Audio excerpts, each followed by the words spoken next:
All right. Well, hello, everybody. Hello, everybody. Willie Goldberg here with my business partner, Paul Hershko. And today we are going live. We haven't gone live in a while. We've been busy building out the land business.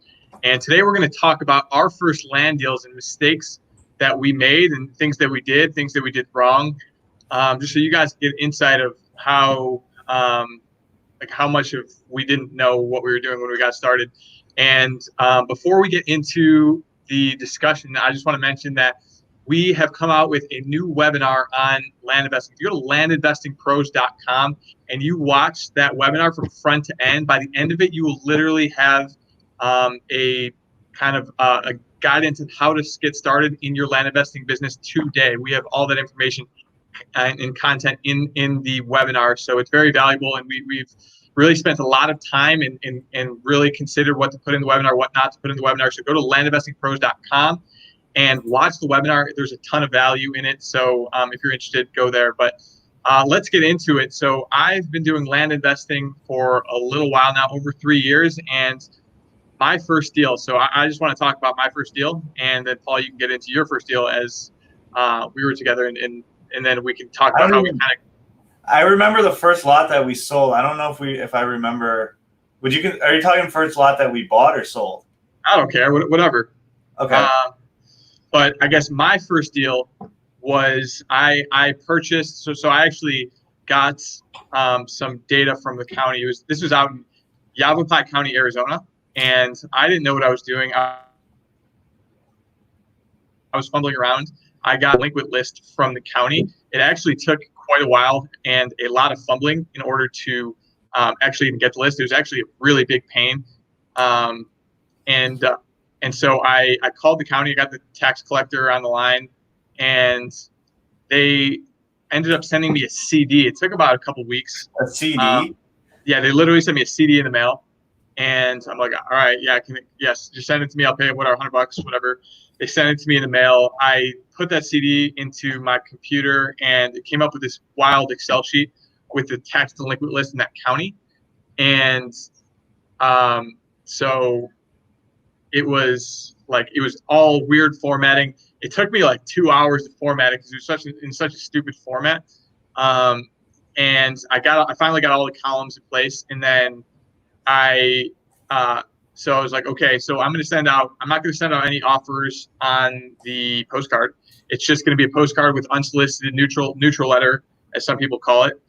And again, if anyone has any questions or comments while we're going over these deals, feel free to comment in the chat. We're happy to kind of answer questions on the fly as well. But this is your opportunity to ask us anything, even if you want to ask about Amazon. Even Amazon. Yeah. So I finally got it in the format that made sense, and I ended up sending out 300 postcards without any offers on there, and so I uploaded it into a mail company. They sent it out. It was only 300 for me. I was spending $200 or something, and for me that was like a lot of money at the time. I was like, well, I haven't done anything entrepreneurial. I haven't created any businesses. Spending $200 really made me feel uncomfortable. And I mean, it's crazy how far we've come from there. And so I sent it out. I remember I was out in Boston at the time, so I wasn't even out in Chicago. This is a while ago. And in the PO box that I had there, I got like every single day I was getting not delivered postcards because I had the wrong address or I just like inputted it wrong. It was just a total mess. And I probably I honestly think that half of the mail that went out was rejected and didn't get to the correct sender, but some of it did. And I got actually a flood of calls just from that little mailer. And because it didn't have an offer letter, so people were wanting prices from all over the map. And you must have wasted a bunch of time on that. And I think after you're done with the story, we should talk about why you should. Yeah, no, let's pick it apart and explain all the bad things I did. But sure. My phone was ringing all day, and it was only probably 200 letters that actually got out. So, all day, the first day the mailer hit. After that, it dwindled down a little bit, but it was ringing a ton.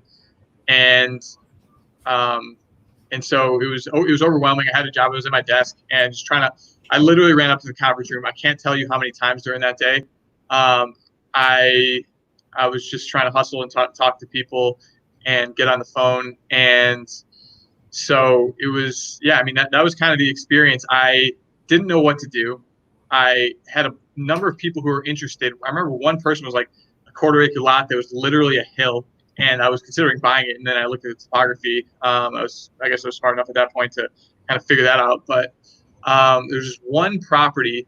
This guy just messaged me. He went to my website, filled out a form. So I created a stupid website. Again, that was the wrong way to handle it too. I made him fill out the form on the website. So I got a few submissions. And so I went on there, and this guy said, I'm interested in selling my property. He's like, what can you offer me? And I pull up the property. I call this real estate agent. The real estate agent literally just tells me, I remember this conversation very clear because. Dude, you remember every single deal. Like, I could like just name off a seller and you know it. And we, now we've done, in the last 9 months, we've done 500-600 deals, and you probably know 9 out of 10 of them if I were to name right now. Yeah. But I obviously the first deal is special, so I'll remember that. But the realtor was like talking so much smack on this property and saying, yeah, before I talked to the realtor, I said I offered $3,000. The property is actually assessed at over 30 grand. And like, I only offered $3,000 because I was so conservative. And so I remember talking to the realtor, asking how much it's worth, what to do. Looks like we got Danny on here. How's it going, Danny? What's up, Danny? Good to hear from you. And so I asked the realtor, okay, so what is this property worth? Can you give me some comps? I was just trying to get a sense of the market. The realtor said, these are the comps with this property. It's really not worth much. And I told her, and she's like, I really wouldn't pay much for it. I was like, and she's like, how much how much did you buy it for? And because I told her I was buying it, I was going to sell it. I told her $3,000, and she's like, I wouldn't even. I honestly think you overpaid for it. I wouldn't have even done that. And this is my first insight into like not trusting realtors. And not that realtors are bad, but they don't know vacant land. They don't have the same kind of intuition. I don't think she had any bad intent, but she clearly didn't have the intuition on the vacant land market. She thought it was a totally useless property. It was actually, looking back at the deal, it wasn't that bad of a property. It had a county road up to it and had over an acre of usable land. The back half of the property was a little bit sloped, but she didn't really know. She didn't know land. She didn't know the market, but she listed homes in a nearby area, Prescott. So yeah, that was her insight. And I was dumb enough at the time to like, okay, I hear your opinion, but I'm not taking it for what it's worth. I'm looking at the assessed value. I see there's some things selling nearby. I'm just going to take a chance and spend $3,000 on it. So it actually had a used septic on it. There's a lot of parts in this deal. It was actually good. And so I bought it for $3,000. I went through title. In retrospect, why did I go through title? But ended up making $10,000 on the deal. And I sold it through Craigslist. Don't even use Craigslist anymore. And I didn't post it really anywhere else besides Craigslist. It's just some guy was interested, paid cash, no owner financing, nothing along those lines. Fumbled through the deal, fumbled through finding title companies, doing all that stuff.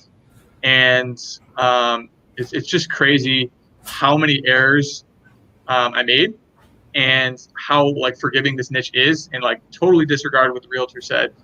And so, yeah, that was the first deal. Paul, do you want to pick it apart and tell me what I did wrong? You mentioned what did you say? Septic. You had septic on the. There was a used septic, or there was an old septic on the property. So this came in the mail today, and I find it very interesting. I think we could actually talk about it. So this came in the mail today. It says, "Dear property owner." It says, "Dear property owner, here's your capital water stock certificate." You ever seen one of these? No, I don't even know what that is. Yeah, I don't either. But this came in today. Maybe we can, if anyone knows what basically it's a certificate stating that we own water rights on a property. Okay, that's good.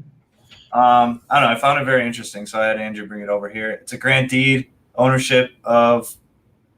We own part of AFP Mutual Water Company. That's good. No idea what that means. I like the drill in the background, by the way. Yeah. So for those that don't know, we're back in the office. This is HQ. We haven't gotten our studio set up yet here. That's another story, but it'll be set up soon. Just quick updates on the home front. We're just hired a few more people.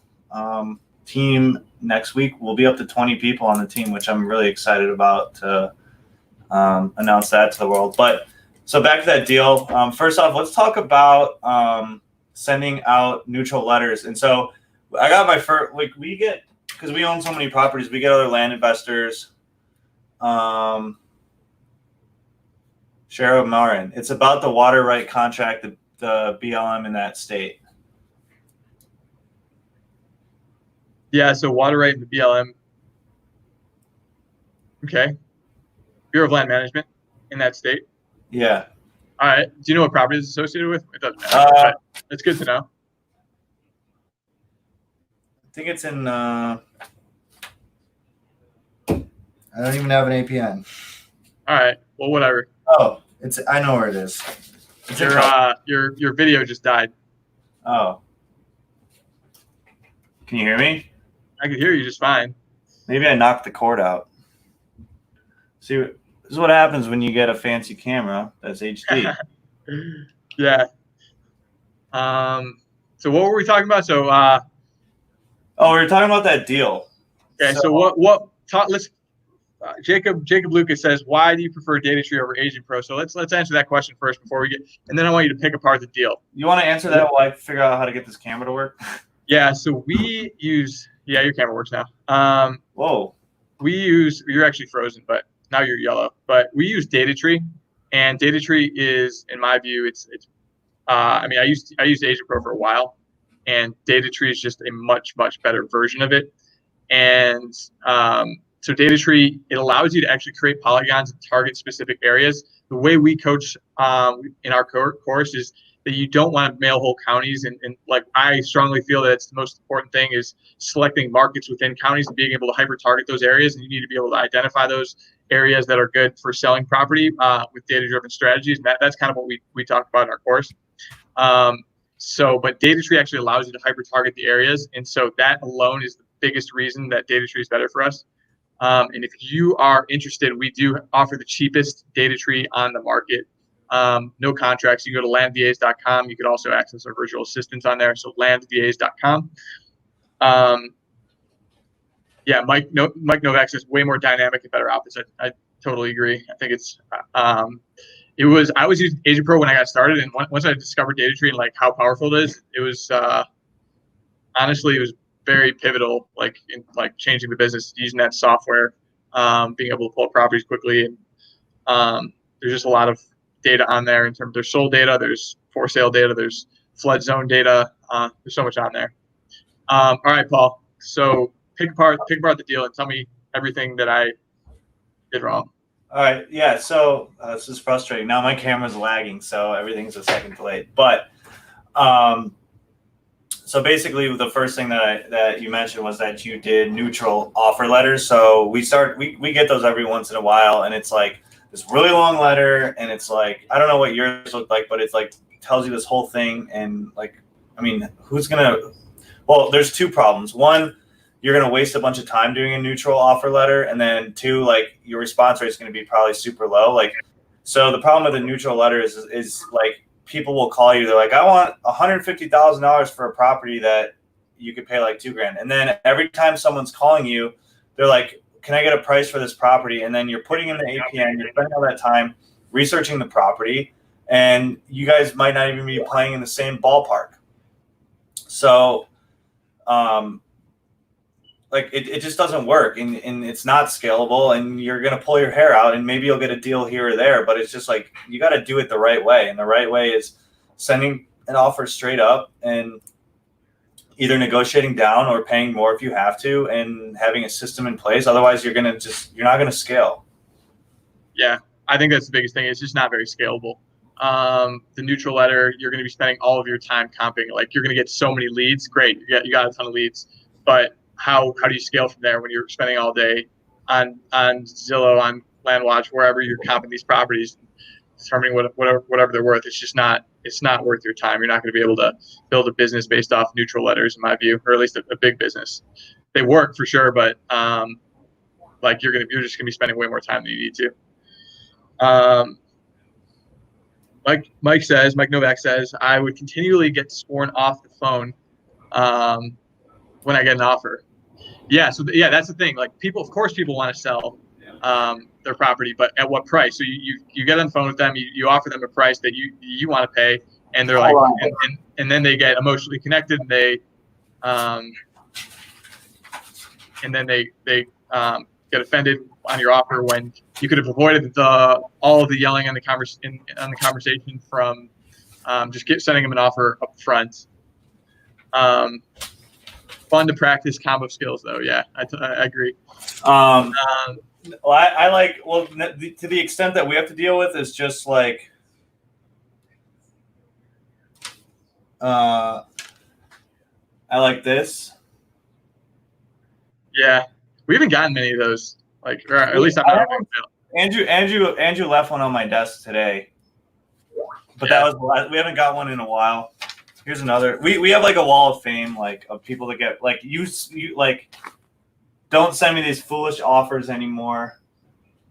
Yeah, so you get people do get emotionally connected. You want to avoid that. I mean, with neutral letters, you're going to get on the phone with them. They're going to be like, yeah, I want to sell. And then you're going to be like, I can offer you $2,000 for your property. And they're going to be like, I want 40. And then it just gets, No.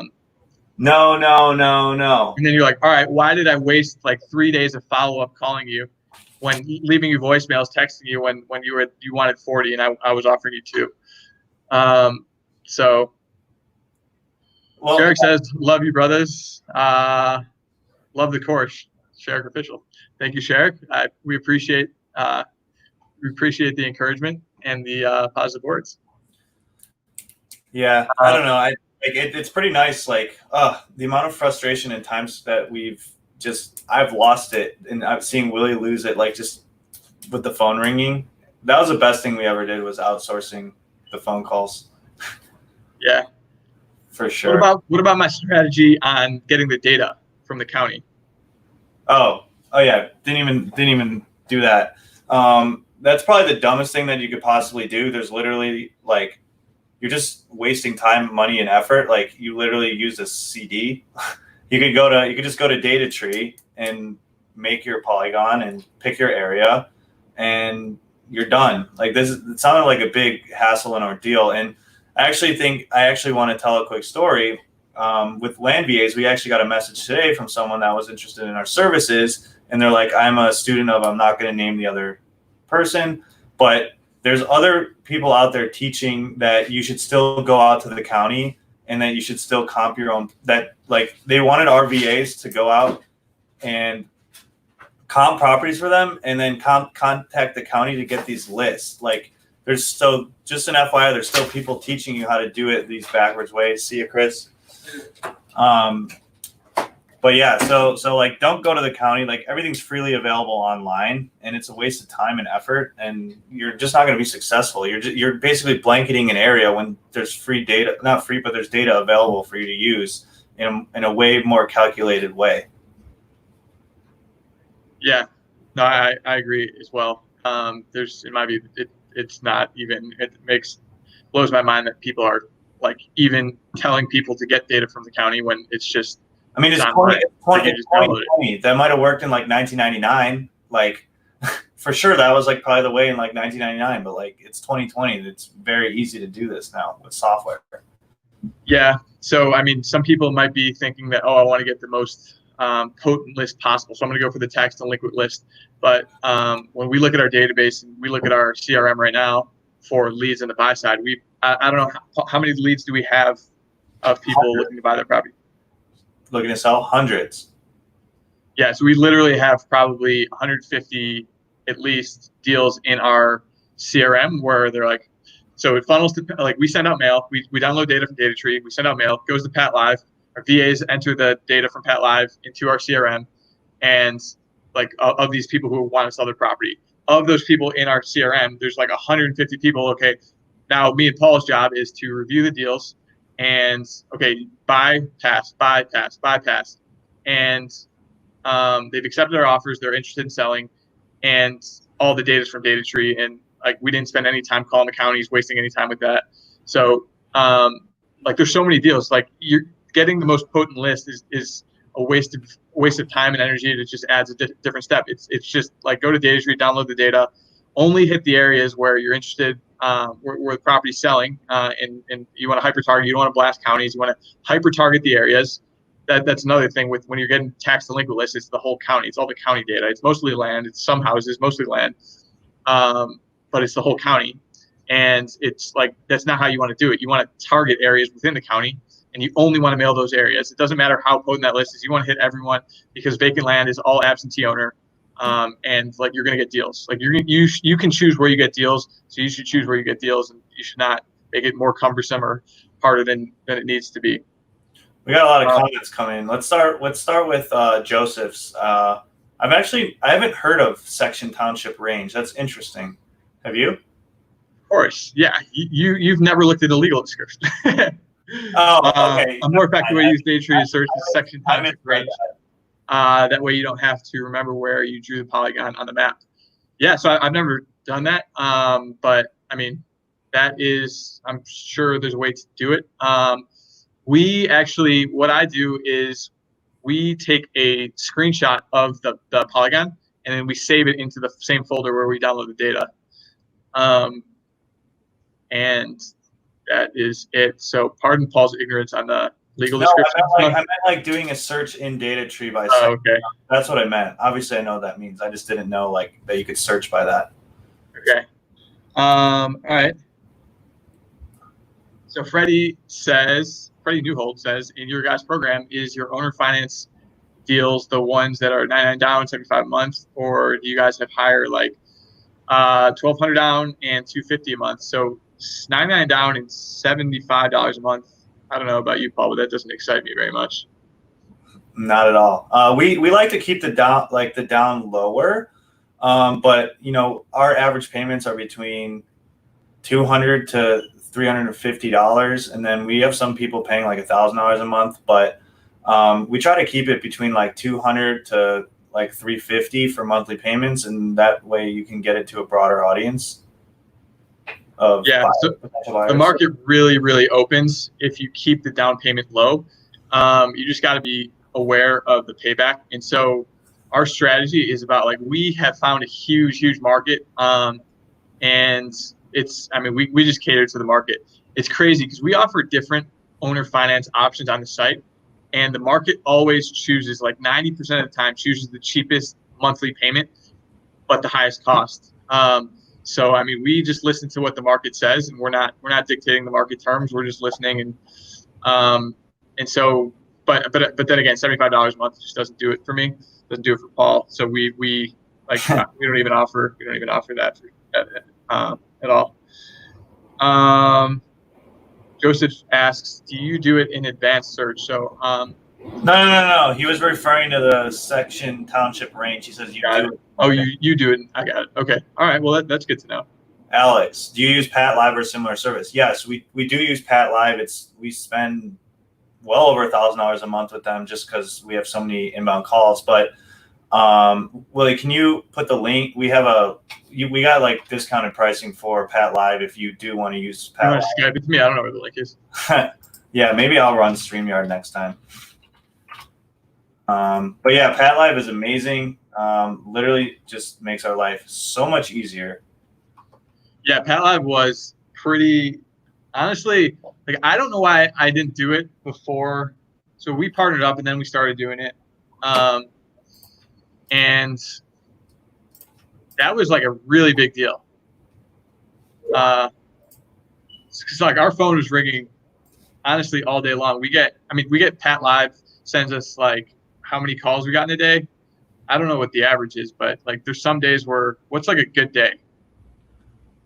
We probably average 20 to 30 calls a day. Yeah. So what's like a good day though? Oh, I mean, like I think a really good day. If a mailer hits like 60. Give me a second. Let me send you this link, and then I will actually tell you what it is. I so think like if a phone ring, like if a mailer hits, like we send out a big mailer in multiple areas, and like the phone is literally ringing all day long. If you get 60 calls in a day, It's just like, how do you get anything done? And it was ringing all of our phones, like mine, Paul's, David's. And so once we got Pat Live, that was a big game changer for us. So that's been helpful. Paul will post a link in a second or send it to me. I sent it. You Skyped it to me? Yep. Oops. If you guys are interested in Pat Live, you want discounts,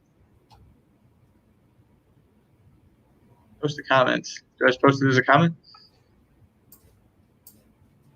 Well, you can. Yeah, there you go. Can people click on that? Yeah. All right. So listen to this. On May 29th, we had 70 phone calls.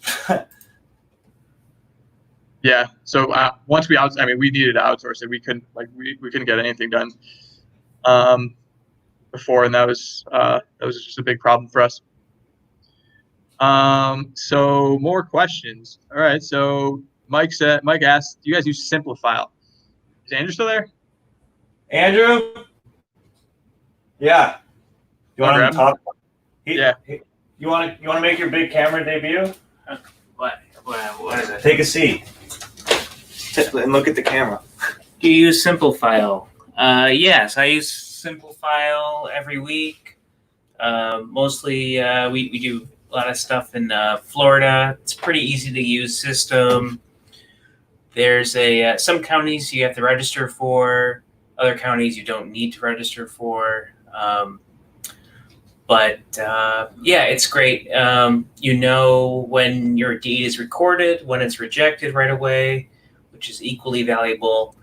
And it gives you reasons why it's rejected from the county. I don't know. I like it, and maybe one day I'll do some recordings of it and show some of the tools inside the software. So, all right. Yeah, and so here, let me see. And so Andrew is our Andrew does all of our in-house closings for every transaction, and we're doing like 120 deals a month, like buying around. And so if you're part of the Land Investing Pros community, the paid if you purchase a course or you're part of the paid group, Andrew's going to be live tonight at what time? 8? 8. At 8 p.m. He's going to be on there, and so he'll literally help you with any questions that you have about deeds and whatever. So if you're a part of our group, he's there, and it's a resource that's made available. He'll start coming on regularly to help you with whatever deed questions you have. And Andrew's an amazing resource for us and for anyone that is a part of our group. So that's Andrew. Yeah. And so we're not buying 120 right now. We'll probably buying 80. Well, next month. Next month. Our goal is to hit 120. Yeah. Okay. Let's see. Freddie says, also, I've made my first 2 deals 2 weeks ago. That's great. I'm having trouble getting properties cheap. What can I do to find more of my target owners, people that just want to get rid of their land? I use Agent Pro and tax delinquent option. It doesn't provide hardly any opportunities or any properties. Yeah, so I wouldn't use that. I wouldn't use the tax delinquent option. I would mail everyone in an area. I also wouldn't use Agent Pro. I wouldn't use Agent Pro just because it's hard to geo-target areas. But you also so we like to geo-target areas and hit those areas hard. And so I don't know that I would use that. I definitely wouldn't use the tax delinquent option on there because it's not pretty reliable data. So that would be my advice on that. And what questions do you have Pat Live ask the sellers? I think don't we provide that with Land VAs? They have all the questions on there. I think Land VAs provides it if you ask them. It's pretty much just asking who you are, what county, what APN, are the taxes current, are there any liens, are you interested in selling, do you have a counter offer, something along those lines. Yeah, so basically we get it presented in a way where we can make we know right away, are they selling, are they accepting our offer, do they owe any taxes on the property, and we can spend literally 1 minute and decide if we want to buy the property or not, versus like, for example, if you were to send out a neutral letter, it's like you got to put in the APN, you got to see, like, you got to comp it, and then you got to give them a number, then you got to see if you're even in the same ballpark, and then you got to negotiate. It's just like you got to like don't it's a very, very systematized process that we can just bang through stuff that fast. Okay. So Stacy says, I need help getting a piece of land that is suitable for middle-aged single women in Palm Springs areas. Do you know someone who helps that you trust? We have land in the Palm Springs area. Yeah, so we probably reach out, send Paul or I a we can send an email to Paul at Land Investing Pros or Willie at Land Investing Pros. We have a lot of property in that area actually. Yeah. Mike says, get it from the start? ? Great. Andrew's processing wholesale property for Mike now. So we offer wholesale properties as well. So if you guys are interested in getting started and you want to select a property in a pre-selected market, we offer I think we literally decided that it's only going to be for our students going forward. So it's for the wholesale list is only for our students. And yeah, so that, I mean, we've pre-selected the markets, we've vetted them, make sure that there's enough activity in there to make us feel comfortable with. We've priced them at good enough prices where there's at least margin to double, if not triple, on a cash basis, and probably more on a terms basis. So, that is our wholesale opportunity. Cool. Anything else about how I screwed up, Paul, on my first mailer before we hop off now? Yasir. Hey, Yasir. So the wholesale list is for Land Investing Pros members. If you are a Land Investing Pro member, then contact Andrew at landinvestingpros.com and he can send you the wholesale list. And then, the wholesale list will get sent out regularly to students. No, I think that was pretty much picking apart your deal. I didn't screw up my first deal because we were already business partners. We will never lose money on a deal. What was our? I remember our first. I don't remember our first purchase, but I remember our first sale vividly. That was with Anthony and those two people. They wanted the contract mailed to them and they wouldn't print it out, and they spent like I forget how many hours at the lot, and then it was like almost like a standoff negotiation. She canceled it and then she accepted it and then she canceled it. That was Edith or Judith and Mike or something. Yeah. Remember that deal? I do. No, that was our second deal. The first deal was let's not name names because he's we don't name names. But he defaulted, right? No, he's still paying. Oh, I'm thinking of the guy that we had one customer who defaulted because he went to jail. Oh yeah, good guy. What did you say? The guy that went to jail, was that our first deal or third deal? That was like a third or fourth. I don't know. Early days. Yeah. Okay, well, let's answer a few more questions and then we can hop off. Freddie says, any tips on getting more interest on properties listed on Facebook Marketplace that are cash sales? I would say make them owner finance deals. Yeah, I don't have a lot of tips for doing cash sales because we don't do that many of them. We do some of them, but I don't personally don't feel the need to offer cash just because our terms price is well above our cash price. It's not very close, and the market is so much bigger. The market is probably like this big for cash buyers, and it's like I can't even my arms for terms buyers. So we focus on the huge market and try to cater towards that. So that's what we're doing here. But in terms of getting cash buyers, just if you're going to do cash deals, you probably got to make the price stand out. So I would just price it super low if you're trying to just do cash deals. I don't think it's a horrible strategy. Just churn deals and do a lot of them. Chris says, Chris has been a student for a while. Any issues selling the ones in flood zones? Depends at what price point. If you buy a property in a flood zone that you bought for $1,000, you're not going to have any issue. If you bought it for 10 grand, that might be a little bit of a bummer. So we don't have any issues. We disclose everything. If it's cheap enough, it's cheap enough. And if you're offering owner financing, that often does the trick. So flood zone properties, if you're buying it like $1,000, $2,000, not really an issue. For us, buying it at 8, 10, 20 grand, probably a bit more of an issue. If you're trying to sell it for 40, 50, people are doing comprehensive diligence. They're going to look to build right away. So that is how I would answer that. Freddie says, I'm doing assignments until I have enough capital, enough of my own capital. You just talked, I think someone called in today and you were giving them advice on how to handle something like this, right? Assignments? Yeah. So I personally would posting in groups and stuff to get a partner.